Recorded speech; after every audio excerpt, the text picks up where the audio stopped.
माझ्या संभाळ लाडक्या जीवीच्या जीवा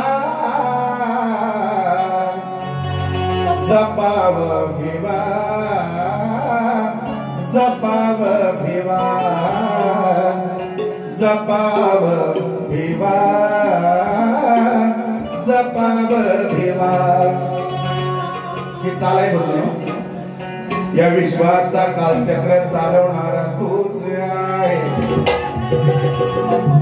निसर्गाची बाग फुलविणारा तूच आहे साऱ्या भक्तांचे विघ्न पळविणारा तूच आहे वसंत रणी गाताना माझा रंग खुलविणारा तूच आहे एका वर्षाने हर्ष झाला मना एका वर्षाने हर्ष झाला मना पूजूया गणा पूजूया गणा पूजूया गणा पूजूया गणा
बंधनो स्तवन गण झालेला आहे. आता काय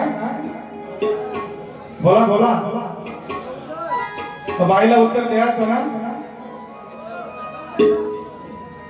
बाई बराच काय बोलून गेल्या.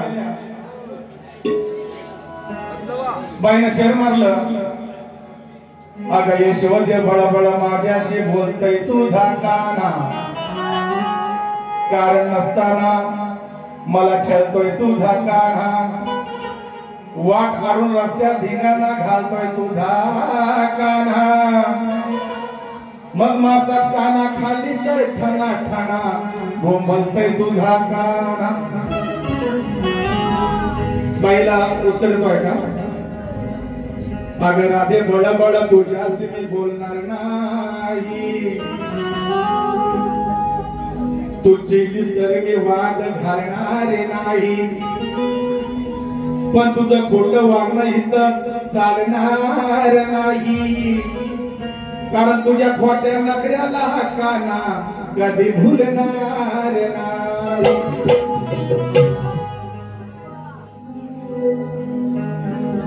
दुसरं बाई म्हणाल्या शेर म्हणत बाईने बघाय बदमाश पक्का हा लबाड बोला आहे. बंधन कोल्याला किती पाच असतात. 4 काना का बदमाश 4 5 आहे का सांगा. किती 5 असतो. 2 5 म्हणून आहे का. बदमाश पक्का लबाड बोला आहे. दैदुग चोर हा मुरलेवाला आहे. लय खोटा कपटी मनाचा काळ आहे. तर या काळ्या कानाचा या घोडीवरती डोळा आहे. राधाचं श्रीकृष्णाचं अतिशय प्रेम होतं आणि या नवरा पातीचा आपला माहितीच असेल. पण बाईला उत्तर देतो बघा. ही राधा म्हणते कानाला भडकोला आहे. पण मी नंद किशोर कृष्ण भोळा आहे. या गोळीकडे लोण्याचा गोळा आहे. म्हणूनच माझा या गोरीवरती डोळा आहे.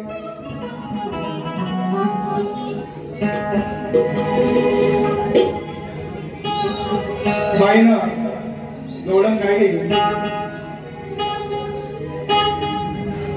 अगं पोरी तू स्वप्नात येना. माझ्या जुन्या जागेवर भेटना. राधा गवळण साधी सुधी नाही मी. खेळ खेळायला तयार आहे मी. गाणा मैदानात उतरत नाही. दम ह्याच्या दांड्यात नाही. बाईनं जर ऐकलं ना. आता दमा म्हणून मी दांडा घेऊनच आलोय बघा बघा. देऊ ना बाईनं उत्तर. ऐका जरा ऐकून घे राधा बाई ग. होऊन उतावळी करू नको घाई ग. जरा ऐकून घे राधा बाई ग. होऊन उतावळी करू नको घाई ग. हा दांडा माझा मजबूत हाय. तू हातामध्ये धरशील काय. आता विटी तुझी टोळीला त्या फटीमध्ये भरशील काय. आपले लहान पोळं खेळतात बघा. असा मातीचा अंगण असतो. त्याच्यामुळे असे घड पडतात. घड माहिती आहे ना. त्याच्यावरती विटी ठेवतात आणि दांड्याने असे टोलतात. बाकी काय बोलत नाही. जरा ऐकून घे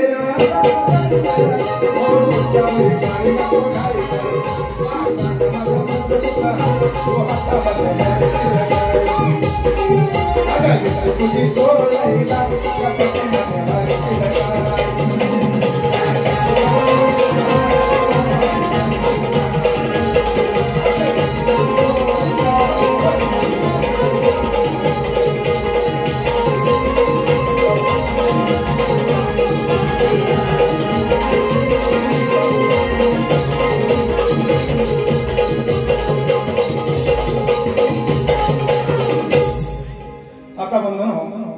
आमची गणन सादर करत आहोत. लक्ष देऊन ऐका. राधेला दांडतीला हौस असते बघा सुंदरशी डोळा सादर करतोय पोरी मन साधवा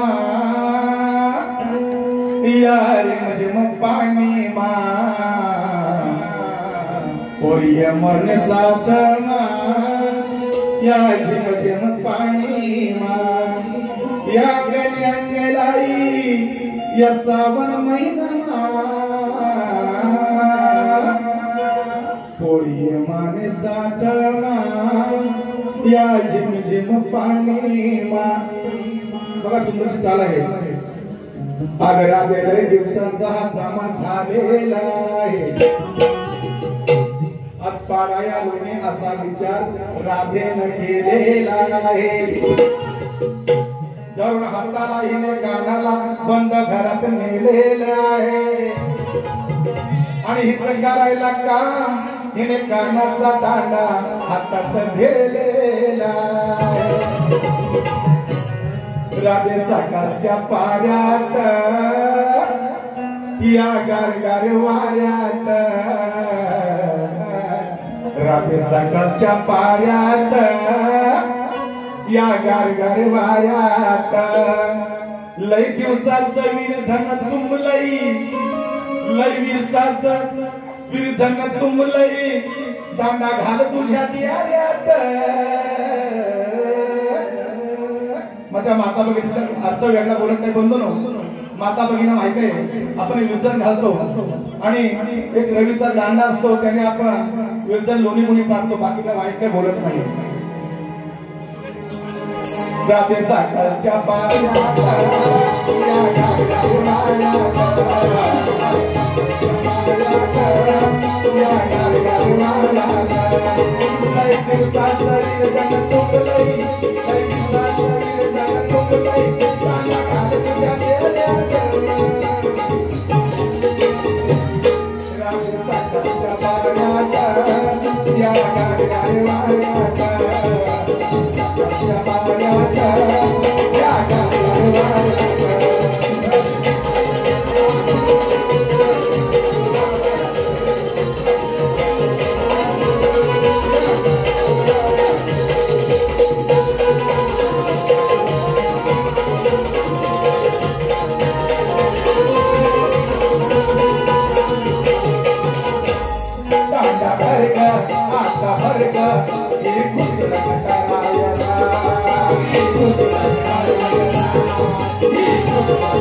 नमस्कार बंधू.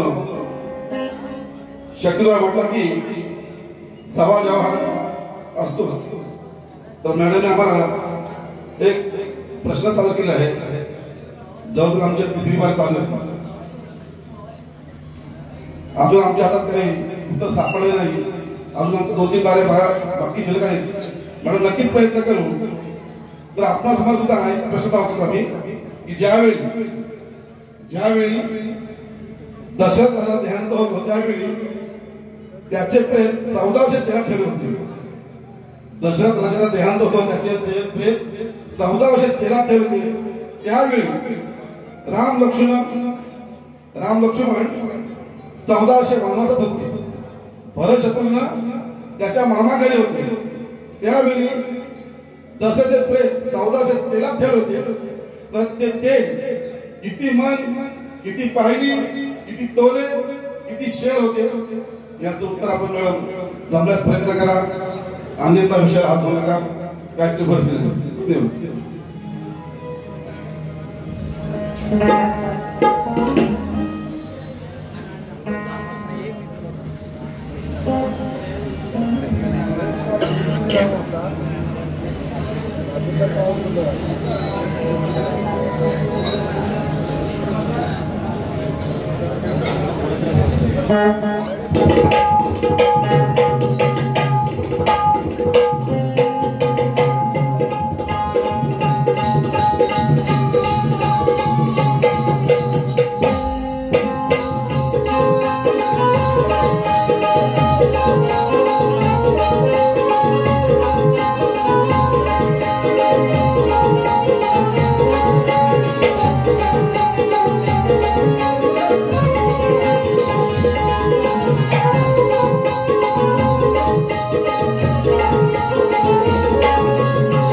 मैडम ने गायला है इसका प्यार का मजा लीजिए,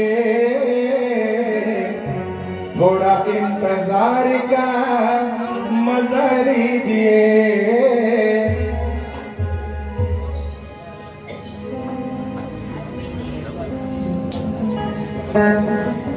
माणसात बसायचं म्हटलं तर उंच नाक पाहिजे.